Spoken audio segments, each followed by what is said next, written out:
Hello, and welcome to this new video. In the last videos, we had discussed about the simplification in between the fractions. Before that, we had understand about the division of fraction to fraction, fraction to whole number, and in this video, we will going to understand about the word problem depending on the fractions. Fractions के ऊपर depending जो word problems होते हैं उसके बारे में हम लोग इस वीडियो में डिस्कस करने वाले हैं। बहुत बार most of the time whenever the student face such type of word problem in exam they confused। बहुत बार ऐसा होता है कि एग्जाम के समय पर इस तरीके के वर्ड प्रॉब्लम्स आते हैं और स्टूडेंट्स कंफ्यूज हो जाते हैं। उसके पीछे का अगर रीजन आप फाइंड आउट करोगे तो आपको समझ में आएगा कि क्वेश्चन को वो पूरी तरीके से समझ नहीं पाते। So whenever you going to solve this type of questions और word problem, you have to first understand the question meaning in your own language. जब भी आप क्वेश्चन को सॉल्व करते हो तो सबसे पहले आपको करना क्या होता है, आपको क्वेश्चन का मीनिंग समझना होता है। अगर आप मीनिंग नहीं समझोगे तो क्वेश्चन आपको समझेगा ही नहीं, क्वेश्चन की डिमांड क्या है और आप उसको सॉल्व नहीं कर पाओगे। सो देखिए, I am going to read the question. First of all, the product of two numbers is 5 2/3 if one of them is 2 4/15 find the other one. इसका मीनिंग क्या होता है? The product of two numbers मतलब दो number का product मतलब multiplication. अगर दो नंबर का मल्टीप्लिकेशन करते हैं तो वो आंसर आने वाला है 5 2/3। अब वो दो नंबर हमें पता नहीं है। आगे डिटेल करते हैं हम लोग। If one of them is 2 4/15। आगे जब मैंने रीड किया तो मुझे समझ में आया कि एक नंबर जो है वो उसमें का 2 4/15 है। फाइंड द अदर, दूसरा नंबर हमको ढूंढना है। मीनिंग समझ में आया? दो नंबर की अगर हम लोग मल्टीप्लाई करते हैं तो क्वेश्चन आंसर मिलेगा 5 2/3 और उनमें से एक नंबर जो है वो 2 4/15 है। तो दूसरा कौन सा नंबर है ये हमको ढूंढ कर निकालना है। कैसे ढूंढेंगे? फर्स्ट ऑफ ऑल आपको क्वेश्चन जो इंफॉर्मेशन आपको पता है वो लिखनी है, जो पता नहीं वो ढूंढना है। सपोज मैं कंसीडर करता हूँ कि वो दोनों भी नंबर मुझे पता नहीं है, मैं दोनों को भी कंसीडर कर रहा हूँ x multiplied by y and the answer is 5 2/3। ये मेरी पहली स्टेप हो गई।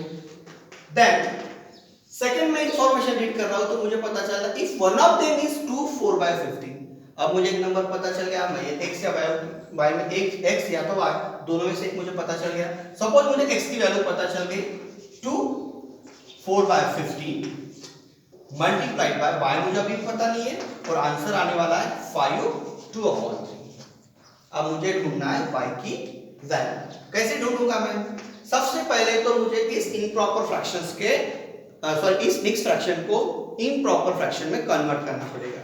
Just like 15 2 30 30 plus 4 34/15 multiplied by y। जो आंसर है उसको भी चेंज कर लेते हैं। 3 5 15 प्लस 2 मतलब 17/3। अब मिक्स फ्रैक्शन के इम्प्रॉपर फ्रैक्शन हो चुके हैं, अब आपको सॉल्व करना है। तो यहाँ पर जो ये फ्रैक्शन है y के साथ मल्टीप्लाई में आपको इसको लेके जाना पड़ेगा इधर इज इक्वल टू के साइन के उधर। यहाँ पर मल्टीप्लाई है, यहाँ पर ये डिवाइड फॉर्मेट में आएगा। जस्ट लाइक y बचेगा इधर 34/15 जाएगा उधर 17/3 ये मल्टीप्लाई में, उधर जाएगा ये डिवाइड में 34/15। अब हमारा रूल क्या बताता है? हमारा जो फ्रैक्शन टू फ्रैक्शन का डिवाइडेशन का जो रूल है वो हमें ये बताता है कि जब दो फ्रैक्शन की आप डिवाइड कर रहे हो तो उनमें का जो डिवाइड का साइन है it become change and multiply. Divide का हो जाएगा मल्टीप्लाई।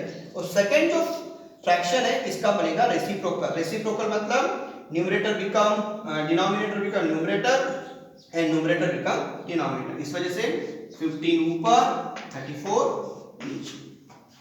अब आपको करना क्या है?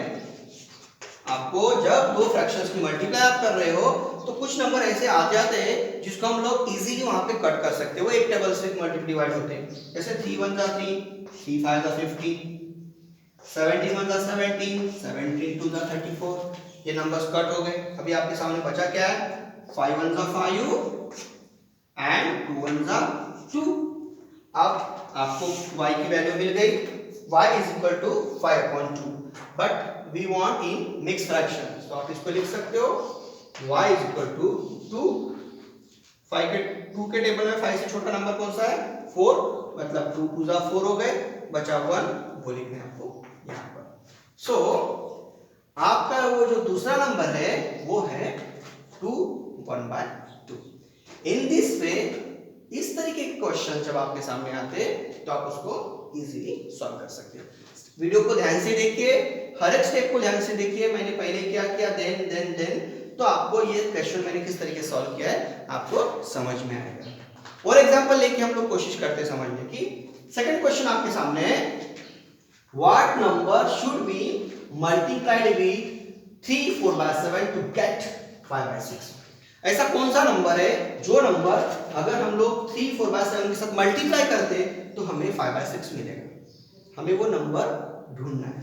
हमारे पास इंफॉर्मेशन के तौर पे हम लिखते हैं कि एक नंबर हमको पता है 3 4/7, उसको मल्टीप्लाई जिस नंबर से होने वाला है वो हमको पता है, इस वजह से वो क्वेश्चन लिखो या उसको x कंसीडर करो, और आने वाला आंसर आपको पता है कि आपको आंसर चाहिए 5/6।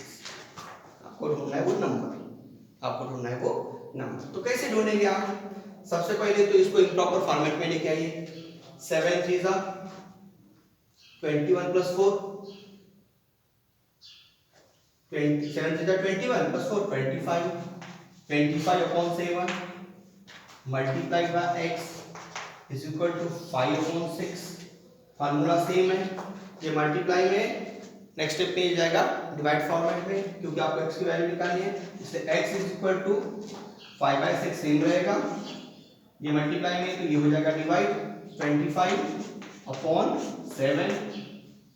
फिर फार्मूला आपको पता है, जब दो फ्रैक्शंस के हम लोग डिवाइड करते हैं तो जो सेकंड नंबर और जो सेकंड फ्रैक्शन उसका रेसिप्रोकल होता है और डिवाइड का चेंज होता है मल्टीप्लाई में, इस वजह से 5/6 मल्टीप्लाई, इसका रेसिप्रोकल 7/25। अभी इस एग्जांपल में हम लोगों ने देखा था कि अगर कुछ नंबर कट होते हैं तो आपको उसको कट करना है। यहाँ पे देखिए 5 1 जा 5 कट होता है, 5 5 जा 25 भी कट होता है, मतलब आपके सामने नंबर आ गया। अब बचा क्या है, 7 1 जा 7 और 6 5 जा 30, मतलब 7/30। तो x की वैल्यू होगी आपकी 7/30, मतलब 3 4/7 को अगर हम लोग 7/30 से मल्टीप्लाई करते हैं तो आपको 5/6 मिलेगा। So in this way this question is solve here. तो जब भी आपके सामने वर्ड प्रॉब्लम आएगी एग्जाम में या फिर क्लास में, क्लास वर्क सब टीचर्स देते हैं, होमवर्क देते हैं, तो तब आपको करना क्या है, आपको उसको ध्यान से पढ़ना है, उसको ओन लैंग्वेज में उसको गेन करना है कि ये इस क्वेश्चन का मीनिंग क्या है और ये क्वेश्चन हमें क्या डिमांड कर रहा है, और इस डिमांड को पूरा करने के लिए हमें क्या करना पड़ेगा। और कुछ बेसिक रूल, जब भी लेसन स्टार्ट होता है, जब भी कोई नए कंसेप्ट शुरू होती है तो टीचर समझा के आपको बताते हैं कि अगर आप फ्रैक्शन टू फ्रैक्शन का मल्टीप्लाई कर रहे हो तो क्या करना पड़ेगा, डिवाइड कर रहे हो तो क्या करना पड़ेगा। जिस लगे मैंने यहाँ पे आपको बताया कि अगर आप डिवाइड कर रहे हो तो सेकंड फ्रैक्शन का रेसिप्रोकल होगा, डिवाइड का मल्टीप्लाई होगा। ये सारे जो बेसिक चीजें होती है ये आपको ध्यान में रखनी होती है। अगर ये चीजें आपको ध्यान में है, क्वेश्चन समझ में आ गया, तो आपको ऐसे क्वेश्चन को सॉल्व करते समय बिल्कुल भी दिक्कत नहीं जाएगी। अब आपके प्रैक्टिस के लिए मैं क्वेश्चन आपको यहाँ पे दे रहा हूँ, आपको उसको घर में सॉल्व करना है। इरेज कर लेते हैं थोड़ा।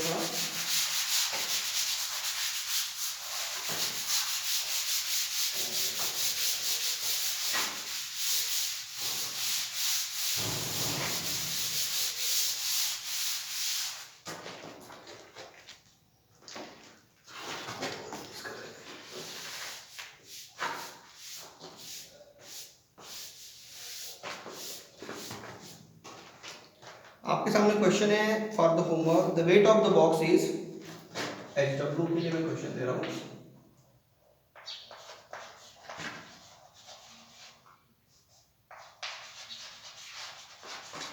The weight of the box is 7 2/3, kg. How many boxes can be shifted? Boxes can be shifted if a boat can carry, if a boat can, if boat can carry a weight of